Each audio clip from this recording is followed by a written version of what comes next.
নমস্কাৰ ছাত্ৰ-ছাত্ৰীসকল, তোমালোকে নিশ্চয় বৰ্তমান সময়ত এটা প্ৰশ্ন মনত লৈ আছা, যিটো হৈছে এইচএছৰ পৰীক্ষাৰ ফলাফল কেতিয়াকৈ ঘোষণা কৰিব। গতিকে তোমালোকৰ মনত যদি প্ৰশ্ন উদয় হৈছে, নিশ্চয় ভিডিঅ'টো সম্পূৰ্ণৰূপে চাবা। এই সন্দৰ্ভত বৰ্তমান সময়লৈকে কি তথ্য আহিছে বা কি তোমালোকৰ বৰ্তমান সময়ত অফিচিয়েল আপডেট সেয়া তোমালোকক জনাম, নিশ্চয় সম্পূৰ্ণৰূপে চাবা। চ' এইচএছৰ যি ফলাফল তোমালোকৰ বৰ্তমানলৈকে অফিচিয়েল কোনো ধৰণৰ তাৰিখ অহা নাই যে কেতিয়াকৈ তোমালোকক ঘোষণা কৰিব পাৰে।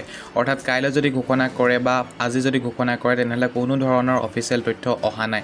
গতিকে স্পষ্টভাৱে মই কৈ দিব নোৱাৰোঁ যে তোমালোকৰ ৰিজাল্ট আজি দিব বা কাইলৈ দিব। কিন্তু তোমালোকক ক'ব বিচাৰিছোঁ, তোমালোকৰ যি হায়াৰ ছেকেণ্ডেৰী পৰীক্ষাৰ ফলাফল সেয়া এপ্ৰিল মাহৰ শেষৰ সপ্তাহত দিয়াৰ সম্ভাৱনা বহুতেই বেছি আছে।